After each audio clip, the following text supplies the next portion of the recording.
Hola, hola, buenos días. Esta es una presentación de la clase de Informática 1, donde vamos a tratar la historia de la computadora, donde yo la divido en dos partes.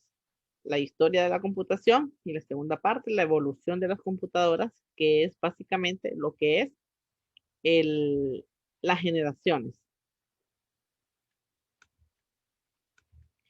En este cuadro, yo les resumí lo que es el invento y el personaje que tuvo que ver con este invento. Tenemos en primer lugar a Pascal, precursor de las computadoras digitales. Este creó lo que es la calculadora mecánica llamada Pascalina, donde solamente realizaba sumas y restas. Luego tenemos a Gottfried Leibniz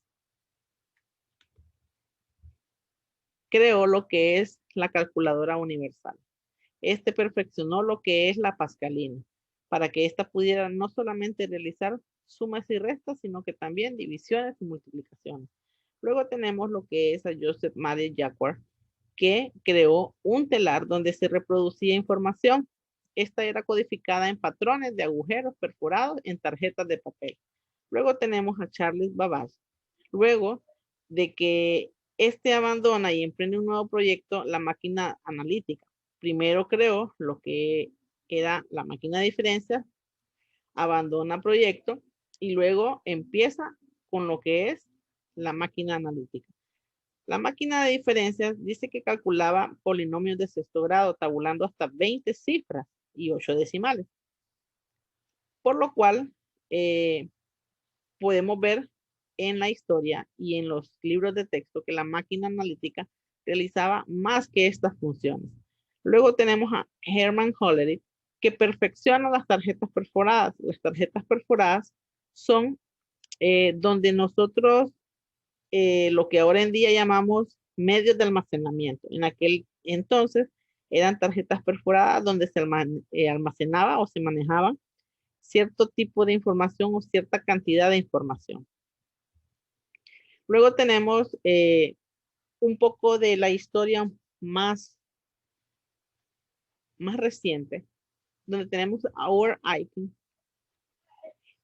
que creó lo que es la Mar 1.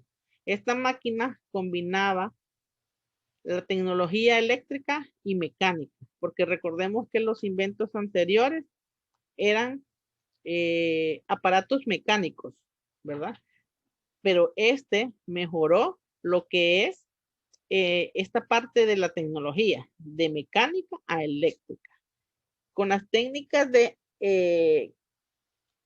que Herman Hollerith dejó, este tipo de almacenamiento fue mejorando, porque ya las máquinas dejaron de almacenar en tarjetas perforadas para poder obtener un poco de almacenamiento interno en la que es la computadora en sí. Luego tenemos lo que es John von Neumann, considerado uno de los padres de las computadoras. ¿Por qué? Porque sugirió utilizar sistemas de numeración binarios, que es lo que ahora en día utilizamos, para construir estas computadoras y que las instrucciones, así como los datos, se pudieran manipular, almacenar internamente en la máquina. Como vemos, ya John von Neumann manejó lo que es un almacenamiento interno, ¿verdad? Teniendo como base las tarjetas perforadas, pero esta a su vez fue mejorando. Luego tenemos a John Mackley y John Ecker, que crearon lo que es la famosa ENIAC, la primera computadora digital. Ya no mecánica, ya no eléctrica, sino que es digital. En la segunda parte hablaremos sobre las generaciones de las computadoras. Vemos que tenemos 5 generaciones, pero ahora en día se maneja que hay de 5 a 8 generaciones. La primera generación, su característica principal son los tubos de vacío y estos a su vez los podemos ver en esta imagen. Este invento data de 1951 y su aplicación era netamente científica y militar. ¿Qué tipo de programación usaban? Lenguaje máquina. ¿Dónde realizaban el almacenamiento? Lo realizaban en lo que son las tarjetas y cintas perforadas. Principal representante era Univac 1. Eran grandes, caras y consumían mucha energía. Aquí vemos lo que es un tubo de vacío y aquí vemos la manera en que estaban conectados. Luego tenemos en la segunda generación los que son los transistores. Los transistores se caracterizaban porque su aplicación era científica, militar, administrativa y de gestión. Ya vemos aquí que cuando habla de administrativa, ya no eran nada más que científica ni militar, ¿verdad? Luego la programación que usaban era un lenguaje de alto nivel. El almacenamiento lo realizaban en tambores y cintas magnéticas. Y su principal representante era Honeywell 400. Aquí, en esta generación, se reduce un poco más el tamaño y el coste, también el consumo de energía y se comienzan a fabricar ordenadores en serie. Estos ordenadores en serie es que se empiezan a crear máquinas para poder comercializarlas. Recordemos que anteriormente eran de uso netamente científico y militar. Aquí tenemos una pequeña imagen de lo que eran los transistores. Luego, en la tercera generación, vemos los circuitos integrados. Los circuitos integrados vienen a mejorar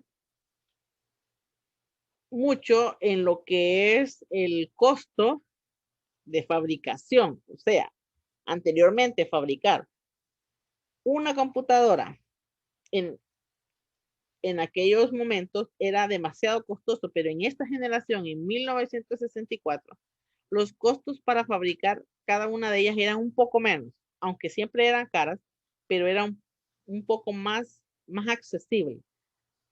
Empezaron a fabricarse para agilizar el trabajo en las oficinas.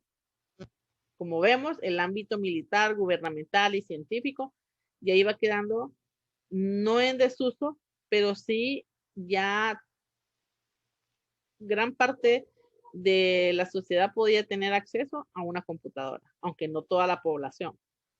Entonces, en esta generación, el circuito integrado es la característica principal. Luego tenemos lo que son los microprocesadores en la cuarta generación. Los microprocesadores eran básicamente lo que nosotros ahora llamamos el microprocesador o procesador. El costo, consumo, tamaño y precio siguió disminuyendo. También la velocidad de cálculo iba, como quien dice, aumentando. ¿Sí? En los 80 aparecen los primeros ordenadores personales y vemos de que se van, como quien dice, miniaturizando. O sea, van siendo más pequeños. Ya no estamos hablando de toneladas de peso ni de metros de cable, sino que vienen siendo un poco más compactos. Y en la quinta generación conocemos que la característica principal es la inteligencia artificial y el lenguaje natural. En la inteligencia artificial, pues pueden surgir varias características más que se pueden de repente mencionar en las siguientes generaciones, como en las 6, en las 7, pero vamos a quedarnos hasta ahí. En esta quinta generación no viene marcada específicamente por ningún invento así como bien específico, sino más bien por el aumento de la miniaturización. O sea, las cosas vienen siendo un poco más reducidas en tamaño, como también el crecimiento agigantado en lo que es la inteligencia artificial.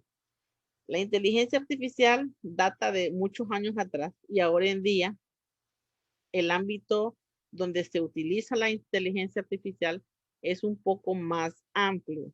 Ya no solo vemos inteligencia artificial en la milicia, sino que vemos inteligencia artificial en la medicina, vemos inteligencia artificial en los automóviles, vemos inteligencia artificial en la creación de robots, androides, etcétera.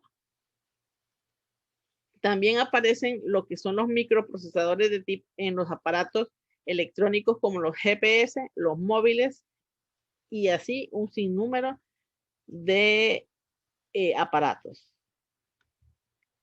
Esto ha sido el repaso de la clase de hoy. Tenemos las asignaciones como repaso de la clase. Ya están disponibles en su clase. Esperemos que las preguntas las podamos hacer en la siguiente clase.